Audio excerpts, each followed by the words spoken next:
Being mostly more of a Japanese manga reader than an avid comic book reader, it's kind of left me a bit in the dark when it comes to how awesome comic books can actually get by having extended universes. Seeing characters in other lights and things like that is personally a really big preference and fantasy in my. I do love seeing characters outside their element doing other things besides what they normally do, like Superman in another universe, or even better, Batman in another universe? Now, I've heard about the DC multiverse plenty of times just through YouTube videos and through other comic book readers who are just always telling me about all the other things that they actually do in the DC universe.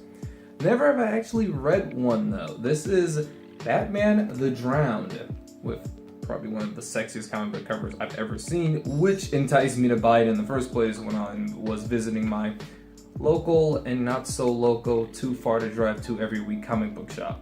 In this multiverse, instead of going to other multiverses like Zero being the primary universe for the DC universe, and then 1, 2, 3, 4, 5, 6, I believe all the way up to 52, this one goes in the negative. And in this universe, Batman's actually a villain. But he's not just a villain, he's become a hero who's also become a villain, which sounds absolutely crazy, right? So when I heard that, I'm like, I definitely gotta buy this. This was already after I made the purchase because the cover looked nice. Shameful. Shame! I got home, sat there with the pretty covers, didn't read them for a while until today, where I was like, wow. So in this particular issue, this is Batman meets Aquaman, or Batman meets Aquawoman, probably per se. Yeah, Batman's a chick in this one. This is a universe where the genders are flipped. And Batman, who was once Bruce Wayne, is now Bryce Wayne, who doesn't seem to have lost her parents, as far as I can kind of tell. It seems like she actually lost someone close to her that she loved, but I don't know the name. I'm not the best. His name was Sylvester. I don't know if that's actually a name in the regular DC universe. I can't really tell. It's all jumbled up, but to the actual good parts of it. The Atlanteans show up, and Bryce Wayne, who is Batman, just regular Batman, has to fight him, right? And then they pull up to Gotham. Batman's like, yo, well, actually in this case, it's actually Batgirl. Look at me being sexist. Batwoman is like, yo, shit's not sweet here. Y'all gotta go back. They don't take too kindly to that, so, Batman, or Batgirl, or Batwoman, oh boy, does the right and civil justice thing by stabbing Aquawoman right in the chest with her own. It's definitely not a harpoon, right? Damn, what the fuck is that? Scepter? No. What do you call that? Trident. There we go. No, I'd get it. It just kind of had to. Oh man, I'm bad. Probably the worst nerd to ever exist.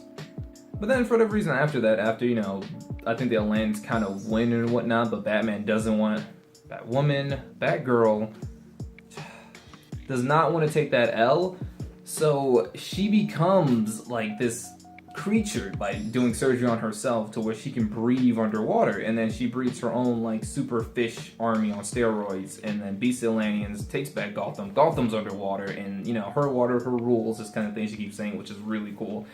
And that's kind of her whole thing. Now, after she takes back Gotham and she wins the day, she didn't take that L. The Man Who Laughs, which is a mixture between Batman and Joker in one universe, where Batman becomes the Joker, starts telling Batwoman that the reason all of this has happened and all this other stuff, that you're the one drowning, that if you go forward in the multiverse, things can get, better. But, when she pulls up to the regular universe, which is Universe Zero, Aquaman pulls up on her and lets her know that shit's not sweet. And the cycle kind of continues there a little bit. And they kind of get into a fight. But, Batwoman, Aqua Girl, man, chick was like, nah, fam. In my waters is my rules and shit's not sweet. That's my really very detailed, very good breakdown of the story. They did a pretty good job, I think. So let's go ahead and actually talk about the artwork, because I really do like aesthetics. And this comic book is filled with it. Oh my god. They got it all, baby. Most importantly, this cover is great. It's fantastic. Why? Because it has this really shiny glow to it. So I'm always getting distracted by it when it's in the corner of the room, ooh, it needs probably needs to go in the closet because I'm never going to be able to get anything done with this constantly in my face. The design of Batwoman Aqua Girl chick herself is kind of bland. I really do like the Batman part where we actually see her as Batman before she became Aqua Girl woman chick, and it was way better. And then kind of the Aqua Batwoman girl chick design is kind of and dirty and dusty. Like, I wouldn't ask it out on a second date, probably not the first one. She looks like she smells like hot dog water. I wouldn't do it. The overall art for the comic itself is really nice, very aesthetic to the eyes. It fits this really dark and watery tone throughout the whole thing, probably because it's really dark and watery throughout all of the book, like with actual darkness and water everywhere. But besides that, it kind of makes the page feel soggy, which sounds really weird, but like, it's in a good way. In a good way. It makes the page feel soggy. Like, it kind of is like, yeah, this page is probably going to start flooding my room in a second. That's how great it looks. And I love it. Oh my god, I can't wait to actually read the other ones. I'm kind of hoping like they have their own styles and not all of them are this damn dark and soggy. You kind of get what I'm saying? Really? I don't really remember who the artist was and if they have different artists. Philip Tan and Tyler Kirkham. There we go. Yeah, so if the other comments have different artists so I can just kind of experience maybe different styles and stuff, would just be nice. Other than that, Batman the Drown is an absolutely dope one-shot comic book, and it's actually going to get me into comic book reading because all of this is leading into a bigger Batman story, and I'm hella excited for it, and I can't wait to see it. Well, this has been me rambling on about a comic book for like 10 minutes. I don't know if the video is going to be 10 minutes long, but you know, we'll see. Thanks for watching!